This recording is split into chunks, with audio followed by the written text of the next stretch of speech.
तो कैसे आप लोग, हरियाणा सरकार ने सुना है गन कल्चर पर फैसला, विदेशों में चल रही है टेस्ला, और आज हम जिसकी बात करने जा रहे हैं वो है अमन बैसला। तो फेक इन्फ्लुएंसर से इन्फ्लुएंस होना बंद करो और शुरू करते हैं बिना कोर्स बेचे।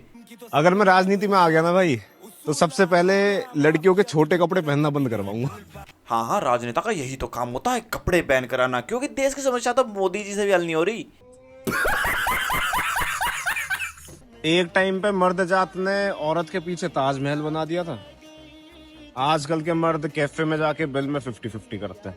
और 50-50 में दिक्कत क्या है? लड़कियों को तो पता चले इंडिपेंडेंट कहलाने में और इंडिपेंडेंट होने में फर्क होता है। ये जो सोशल मीडिया पे उछल रहे हैं ना सो कॉल्ड इन्फ्लुएंसर्स, भाई तुम्हारी तरह प्रमोशन करके घर नहीं चल रहा मेरा। बराबरी की बात करेंगे 1-1 लाख में बिकने वाले लोग। हाँ हाँ, हमें पता है प्रमोशन से तेरा घर नहीं चल रहा, कोर्स बेच कर चल रहा है।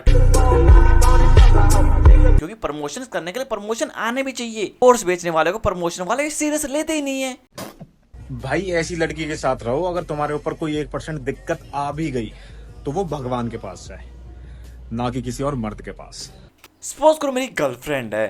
हा, हा, हा, हा। अरे बेटा, बहुत ही बढ़िया जोक लिखा है, कसम से ऐसा मैंने कभी जोक सुना ही नहीं है।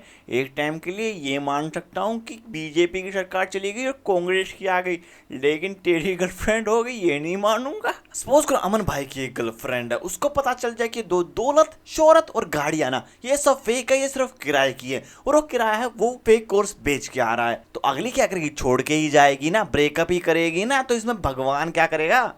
भाई मैं तो खुल के कहता हूँ, मैं नहीं उठाता अब किसी के भी फोन। ऐसे कैसे फोन नहीं उठाएगा? रुक जा, अभी मिलाता हूँ।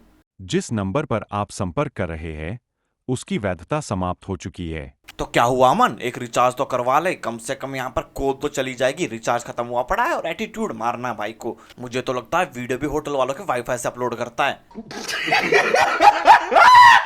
मैं कल बैंक गया था, तो वहां पे जैसे पूछते हैं ना कि आपकी इनकम क्या, इनकम मेंशन करनी होती है, तो मैंने एक सर्टेन अमाउंट बताया उन्हें। तो बैंक वाले बोलते हैं कि सर इस एज में अच्छा खासा कमा रहे हो साल का। मैंने कहा साल का नहीं है, महीने का है। जब इतना ज्यादा कमा रहे हो तो बैंक क्यों जाते हो? मैनेजर को घर बुला लेना।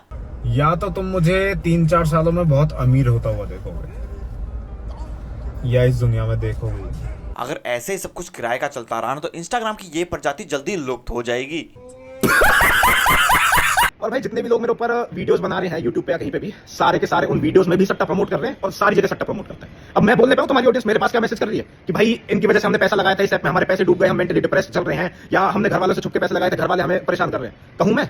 और भाई इंडिया में कितनी सुसाइड से कितनी मौतें हुई आज तक सट्टे के चक्कर में, उनमें तुम्हारा भी परसेंटेज आता है भाई, तुम्हारा भी हाथ है उन चीजों में, ठीक है। और अब मुझे पता है भाई सारे क्रिएटर्स एक साइड बैठ जाएंगे जो भी सट्टा प्रमोट करते हैं कि भाई अब टारगेट अमन बैसला है। क्यों है? क्योंकि धंधे के ऊपर बात आ रही है भाई, इसने तो हमारी पोल खोल दी।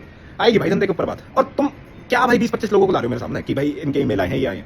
भाई क्लास में 100 बच्चे होते हैं, 20 ऐसे निकलते हैं जिन्हें कुछ समझ में नहीं आता, ठीक है। और बहुत लोगों को सिखाया है मैंने। अब मैं हर चीज के प्रूफ नहीं दूंगा भाई। मेरे पास 2 ऑप्शन थे सोशल मीडिया पे आने के बाद, या तो मैं सट्टा प्रमोट कर दूं जो कि मुझे बहुत मोटा पैसा दे रहा था एक टाइम पे, आज भी देता है, आज भी अप्रोच करते हैं, या मैं लोगों को सिखा दूं। भाई मैंने शायद दूसरा ऑप्शन चूज करा और इसलिए शायद मैं बहुतों का दुश्मन बन गया, ठीक है। बाकी भाई मैं सारी चीजों को प्रूफ नहीं दूंगा, जो जानते हैं वो मानते हैं, बाकी भाई जिसको जो समझना है वो समझो। सबको लगता है तू बुरा है, तुझे लगता है सब बुरे हैं। अगर एक बार के लिए सोचे कि कोई बंदा अजय देवगन के ऊपर केस ठोके बैठा है कि इसकी वजह से मुझे कैंसर हो गया, तो सबसे पहले बात तो यही है ना, जो उसने गुटखा खाया है उसके ऊपर डिस्क्लेमर होता है, और बैटिंग एप्स के बाद भी डिस्क्लेमर लिखा आता है, लेकिन जो तू कोर्स बेचता है उससे कोई डिस्क्लेमर नहीं है। तू तो इस बात की गारंटी भी नहीं ले सकता जो तेरा कोर्स लेगा वो सक्सेसफुल होगा या फिर नहीं। तुझे तो लगता है 100 आदमी से अगर 25 आदमी अनसक्सेसफुल रह जाते हैं, इसमें मैं क्या कर सकता हूँ और कौन करेगा? अगर तुझे लगता है ये सब स्कैम करे तो तू भी एक स्कैम ही कर रहा है, तू कोई अलग से धुला हुआ नहीं है। इंस्टाग्राम की एक लाइन पढ़ के उस पे इंस्टाग्राम पे वीडियो बनाकर उसके पीछे गाना लगाने से तो कूल नहीं बन जाता। तुझे ही पता तेरा कंटेंट कितना ओरिजिनल और कितना फेक है। तो मेरी इस बंदे से कोई पर्सनल हेट नहीं है, क्योंकि ना तो मैंने इसका कोई कोर्स खरीदा है और ना ही मैंने इसको कभी फॉलो कर रखा है। अगर तुम्हें झूठे सपने देखने तुम इसको फॉलो मार सकते हो, अगर तुम्हारी आंखें खुल जाए तो इसको अनफॉलो करके इसको इसकी औकात दिखा दो। तो बस यार आज वीडियो से नहीं, मिलते हैं किसी और वीडियो में। सर आप कितना कमा लेते हो? तो मैंने एक अमाउंट बताया उन्हें। सर इस चीज में अच्छा खासा कमा लेते हो साल का? साल का नहीं है, महीने का है। अमन बंसल के नाम से आपका अकाउंट है ना, इसमें तो इनसफिशिएंट बैलेंस दिखा रहा है और आप लोन लेने आए हैं। हम आपको सिर्फ इतना कहेंगे कि